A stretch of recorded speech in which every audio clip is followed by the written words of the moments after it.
Hello, beautiful people of the internet. My name is Shay, your favorite person, and I am here 10 minutes of astrology to talk about Jupiter in Aquarius from 2044 to 2045. This is gonna be random. Now, my housekeeping is below and let's get started. So that happens in March. Now, what is going to happen is it's in Aquarius up until 6 degrees. Then it goes back into Capricorn for a while, and then it comes back into Aquarius. So I'm not going to talk about when it retrogrades, but I am going to. You can fill in the gaps of that information with the last Jupiter video. Now, the first thing that Jupiter does in Aquarius is sextiles Saturn in Sagittarius at 0 degrees. Now, for you people that are like, Shay, this is gibberish. I know. That's just how I do things. I'm so sorry, but I'm going to break it down now. Jupiter is expansion. It is large scale, massive, collective, like broad. Then in Aquarius, just Aquarius is the most random. It's wild card. It just happens. Sextile. So sextile is a positive thing. This means that this is a positive alignment. I would say think sextile like sex, but it's not. The good that you enjoy out of it, sure, but not like sexuality. That's why I don't make that reference. Saturn is wisdom, father time. In Sagittarius, it is pop off at the mouth. What do I tell Sagittarius people? That's rude. Stop doing it. 0 degrees. So this is a good positive alignment at the worst degree possible. It's like the best thing that's happened at the worst time.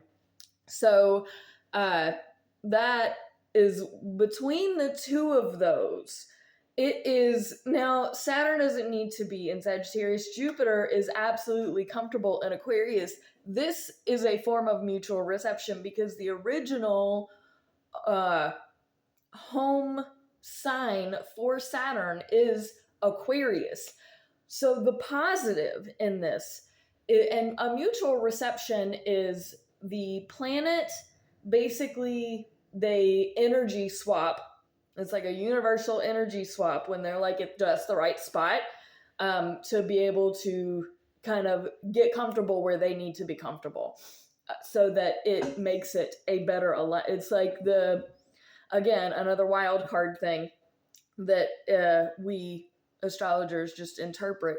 So even though this is at 0 degrees, there are so many things that are trying to make this work because in theory, sextiles are beautiful. It means that the wild card communication on a large scale is gonna get easier. Saturn and Sagittarius in its positive form would be honesty that is not sent out with like egregiousness or root, like it's honesty with thoughtfulness, with tact. Kind of like what a Saturn in Scorpio would be, except they could still even do things better. But and at 0 degrees, it's everything's just coming off fresh from water.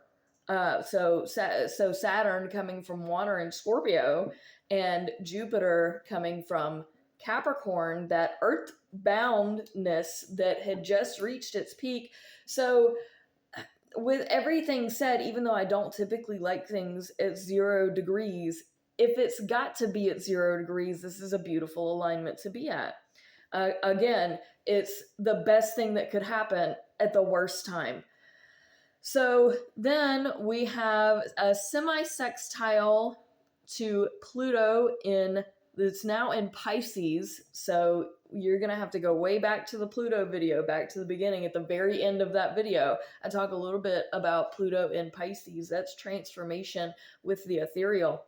So this is going to be semi-sextile at 1 degree. So Pluto is teaching Jupiter to be more like emotionally fluid and kind of vibe it. So it's a very strange coming together that's happening that is unexpected, but for the collective and for the collective consciousness and emotional integrity, this is very good. This is a transformative, very learning, beautiful. I'm so happy to see this. Now, then we have Saturn going back into Scorpio because it was retrograde. So that Scorpio energy of being honest with tact. Then we have Jupiter goes retrograde in May 2044 at 6 degrees. So up until this point, it's been in its shadow, and now it's going back through it. So we then again have Jupiter semi-sextiling Pluto, this time at 2 degrees. You know, it tracks. Then we also have Chiron goes back into Virgo in July, and that becomes and creates an opposition at 2 degrees for Pluto in Pisces. Let's see. There's a lot going on, and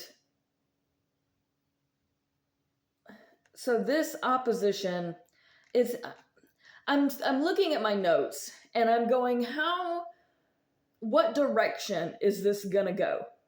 Because a lot of this reading is our choices as a collective that is going to shape the outcome. I always try to seek positive things, but not everything is positive, and I understand that. So when I look at this alignment, it being an opposition, because Chiron is the right thing to do. In Virgo, it is hypercritical, hyperpunctual, just hyper-focused, and when you are that focused on the wounds, when you're that and it's healing wounds in yourself and healing wounds in other people. However, a Virgo's version of healing is very strict and stringent. And that opposite Pluto, which is trying to transform our emotions, and I want to view this like we've come so far with our addictions, and looking back, being proud of ourselves and being so thankful and so grateful that we've moved past that. However, it's Pluto, and Pluto in Pisces is prone to addictions.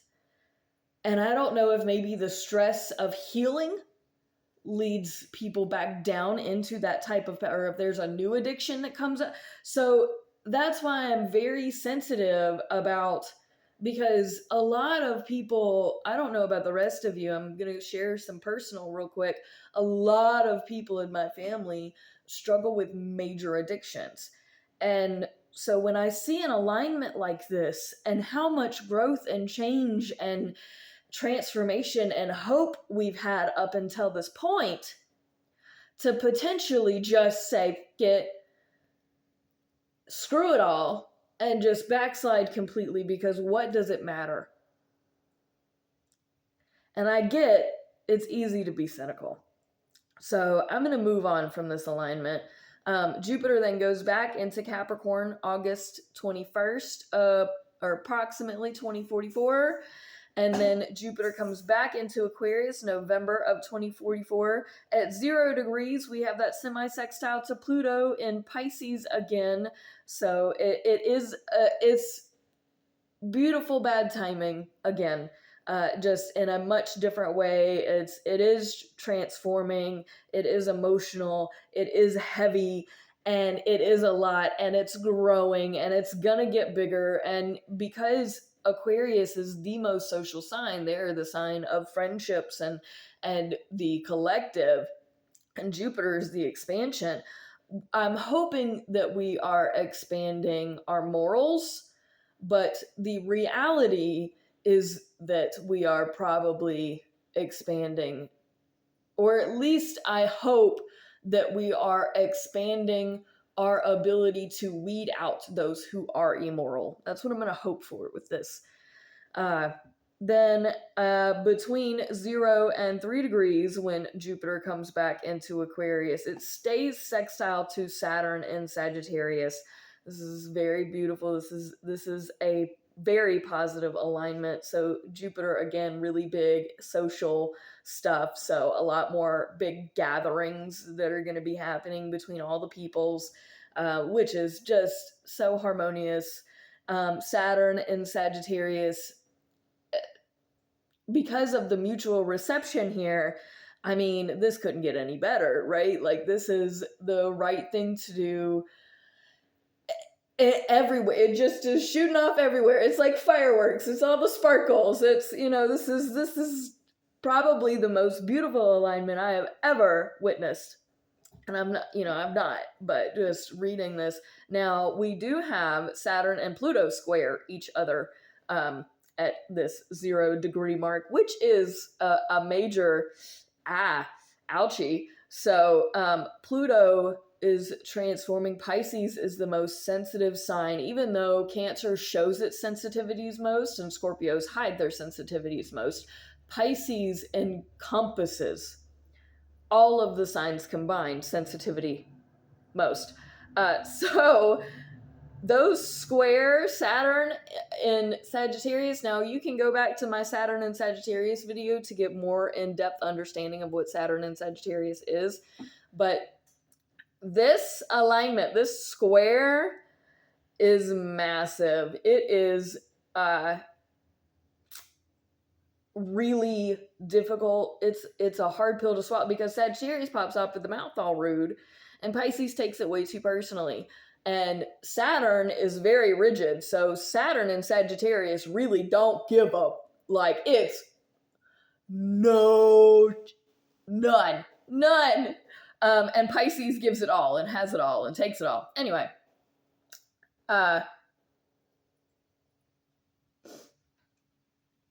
the January 2045, we have Jupiter square Neptune, Taurus. This, again, is another really big, expansive, social. Now, Neptune in Taurus is spirituality and your values, spirituality in the home, and that's retrograde. So this at 12 degrees is both Aquarius and Taurus are stubborn in their own right, because Aquarius is stubborn, like, you can't tell me what to do, and Taurus wants to tell everybody what to do.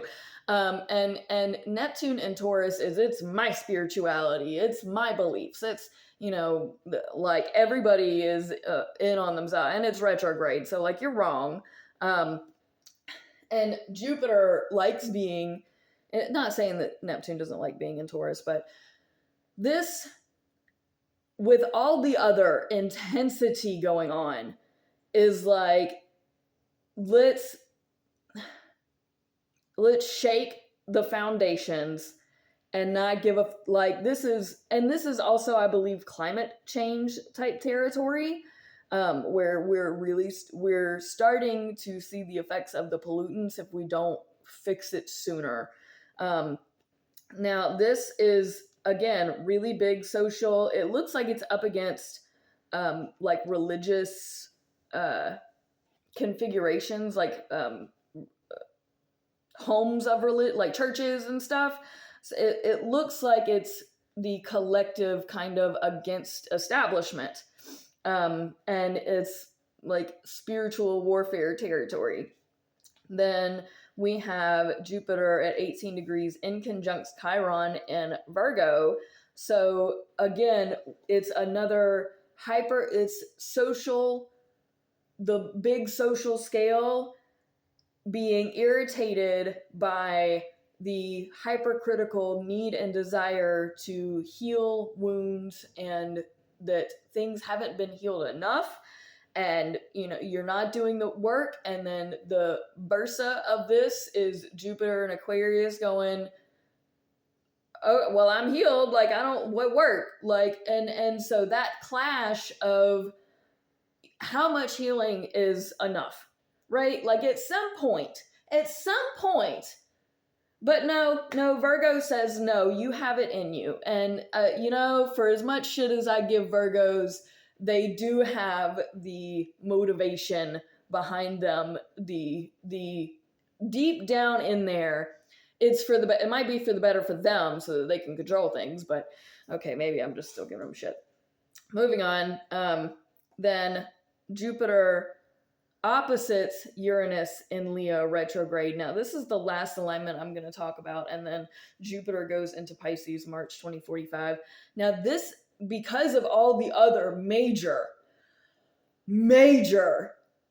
in like in on it things that are very, very powerful, this last opposition is a gut punch, a spirit punch opposition, because the big collective energy, friendships, society is opposite the creativity of the home, the creativity of you and your ego, and the luxury, like creative luxury, and the luxury to be able to be, because the people that have that type of echelons, this is class warfare vibe, the people that have that type of echelons that have created that for themselves, completely being opposed by the world.